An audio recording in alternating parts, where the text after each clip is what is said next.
Hello students, कैसे हैं आप लोग। आज मैं आपको बहुत ही इंपॉर्टेंट और बेहतरीन टॉपिक पढ़ाने वाला हूं। इस टॉपिक का नाम है कैपेसिटेंस।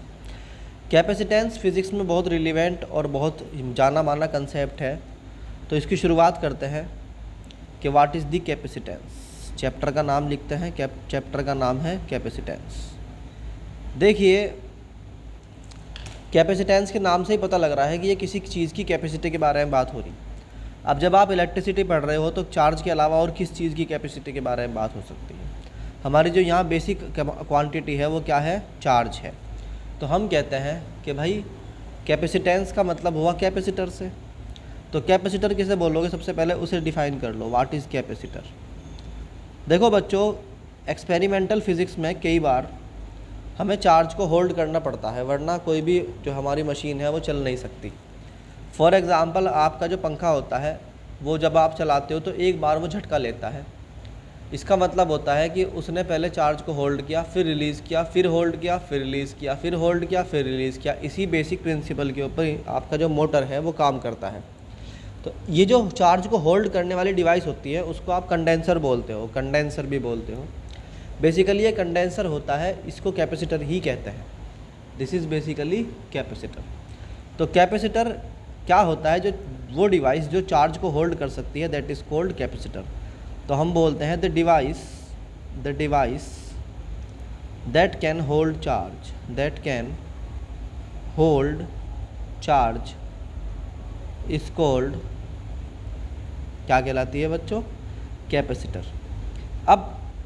अब क्योंकि पंखे में जो है ना बहुत सारे फंक्शनिंग के साथ डिज़ाइनिंग बनाई गई है, तो आप जब लेके आते हो, आप बोलते हो मार्केट में जाके भाई मुझे कंडेंसर दे दो। कंडेंसर बेसिकली आप बोलते हो, मगर असल में आप एक कैपेसिटर मांग रहे हो उससे, है ना।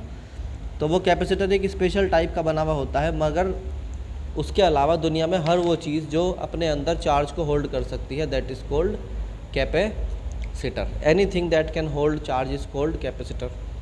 मान लीजिए पेन है तो ये भी एक कैपेसिटर है, इसकी निब जो है मेटल की है। ये ग्लास है, it is also a capacitor. So anything that can hold charge is called capacitor. अब दूसरी बात ये आई कि how will you charge an object. आप किसी ऑब्जेक्ट को चार्ज कैसे दोगे। देखो, चार्ज ऐसी क्वांटिटी है जो अपने आप ही मूव हो जाती है यहाँ से वहाँ, यानी अपने आप ही कलेक्ट हो जाती है। आपको चार्ज नहीं देना पड़ता, आपको देना पड़ता है वोल्टेज। इस बात को ध्यान रखना, you will have to give the voltage, then charge will automatically come. So if you want to make any object charged, then you just do one thing, and that is you just provide the potential. So look, you have a for example a metallic body like this, है ना, और आप चाहते हो कि उसके ऊपर मुझे चार्ज क्यों मिल जाए। आप इसके ऊपर चाहते हो कि आपको चार्ज क्यों मिल जाए। तो इस चार्ज को क्यू को गेट करने का एक ही तरीका है कि आप इसमें कोई तार कनेक्ट करोगे, वो तार का वोल्टेज V लाओगे। जब तार का वोल्टेज V होगा तो उसके अकॉर्डिंगली चार्ज जो है वो क्या हो जाएगा, V हो जाएगा। तो हम कह सकते हैं कि भाई चार्ज तो ऐसी चीज़ है कि आप बस बाहर से वोल्टेज अटैच करो और चार्ज तो अपने आप बनना शुरू हो जाता है। सो वी से दैट के charge is proportional to potential applied. बात समझ में आई कि नहीं आई। अगर चार्ज पोटेंशियल को प्रोपोर्शनल है, देन वी से दैट कि अगर चार्ज प्रोपोर्शनल टू पोटेंशियल है, we can write Q proportional to V, and then we can write Q equal to CV। तो Q इक्वल टू CV जो है उसमें एक कांस्टेंट आया C, हम कह देते हैं where C is a constant, where C is a constant and called capacitance. क्या कहलाता है, कैपेसिटेंस ऑफ कैपेसिटर। और इसकी वैल्यू क्या होगी, इसकी वैल्यू सिंपली होगी C equal to Q upon V। यानी अब यहाँ से एक बात समझ में आई कि capacitance is the ratio of charge end voltage. तो आप जिस तरह से वोल्टेज को बढ़ाते चले जाओगे वैसे वैसे ही चार्ज भी ऑटोमेटिकली बढ़ता चला जाएगा। इसलिए कि इससे पता लगा, यानी कि अगर ये दोनों चीज़ें आपस में सिंपल रेशो में बढ़ रही हैं, इससे पता लगा कि C क्या है, एक C इज़ ए कांस्टेंट। ये बात याद रखना कि किसी भी एक पर्टिकुलर कैपेसिटर के लिए चार्ज कैपेसिटेंस की वैल्यू यानी C की वैल्यू सेम होती है। अब सी के ऊपर और डिस्कशन करना है थोड़ा सा, ताकि सी जो है वो हमारा कंप्लीट हो जाए। So what is the unit and dimension of C. ठीक है, अब देखिए what is the unit and dimension of C. ठीक है बच्चों, देखो भाई सी इक्वल आया था क्यू अपॉन वी के। बार बार किसी बात को बोलने से वो याद हो जाती है, तो आप भी बार बार बोला करो और बार बार सीखने की कोशिश करो। वे यार सी की यूनिट क्या होती है, कॉलम, और वी की यूनिट क्या होती है, वोल्ट। अब आप चूँकि जानते हो कि वोल्ट जो है वो खुद अपने आप में क्या है, जूल पर कॉलम होता है, जूल पर कॉलम होता है। So you can write C equal to, you can write C equal to, ये कॉलम ऊपर चला जाएगा। अगर यहाँ वोल्ट की जगह आप जूल पर कॉलम रखोगे तो कॉलम ऊपर चले जाएगा, तो यू कैन सी कॉलम का स्क्वायर अपॉन जूल। तो ये है क्या, सी। तो अब हम अगर किसी पर्टिकुलर ऑब्जेक्ट को वोल्टेज के अकॉर्डिंग चार्ज उसमें इकट्ठा कर रहे हो, तो उस टाइम पर आपके लिए चार्ज की एक पर्टिकुलर वैल्यू का एक पर्टिकुलर क्या बन जाती है, यूनिट बन जाती है। That is also called farad, that is also called farad.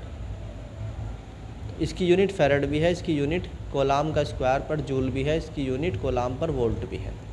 ये सारी इसी की यूनिट हैं, जो जहाँ इस्तेमाल करना हो कर लो।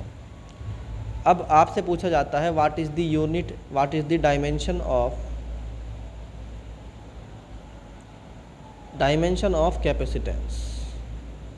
देखिए डायमेंशन ऑफ कैपेसिटेंस बहुत सिंपल है। जिस बच्चे को यूनिट निकालनी आ गई, he can also find the dimension. So dimension will be C equal to coulomb का स्क्वायर, कॉलम होता है A into T, ampere into second, यानी एम्पियर जो है कॉलम जो होता है वो AT होती है उसकी डायमेंशन। अब तो ये हो गया AT का होल स्क्वायर अपॉन जूल की होती है ML square and T-2।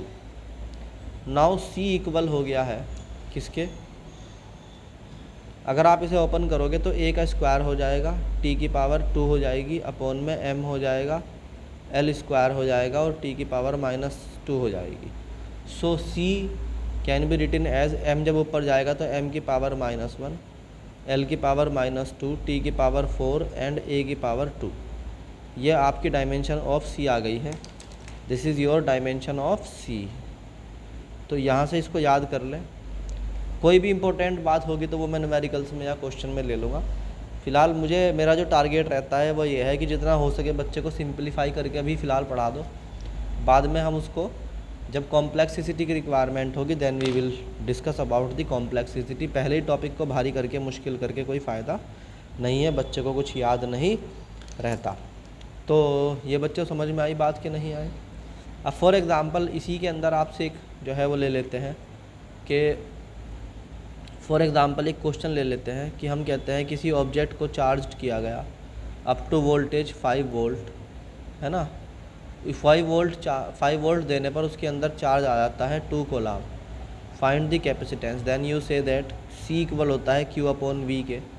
So C equal हो गया 2/5 के। तो C कितना हो गया 0.4 कूलम पर volt. This is the answer.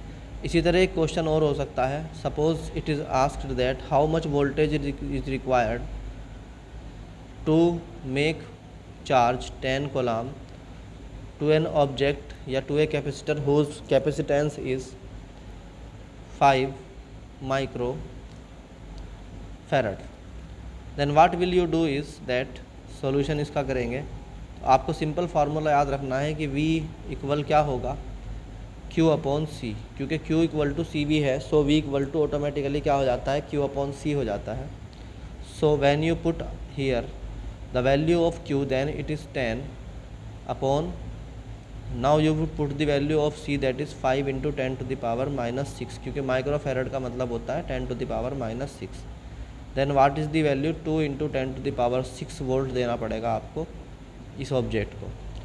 एक और क्वेश्चन ले सकते हैं that if V equal to 5 volt is applied On a capacitor whose capacitance is 6 into 10 to the power minus 6 farad, then find the value of charge that will be accumulated on this object. So we say that Q equal होता है CV के. Now Q equal आ गया है, C का मतलब 6 into 10 to the power minus 6 into V का मतलब 5. तो Q इक्वल हो गया है किसके? Q इक्वल हो गया है 6 5 जा 30, that is 30 into 10 to the power minus के 6 कोलाम, और 10 to the power minus 6 micro होती है, so we can write 30 micro coulomb. This is the value of coulomb, this is the value of charge. So in this way you can write any expression. और मुझे लगता है कि अब आपको ये कंप्लीट टॉपिक समझ में आ गया होगा. अब चलते हैं नए टॉपिक की तरफ. Thank you.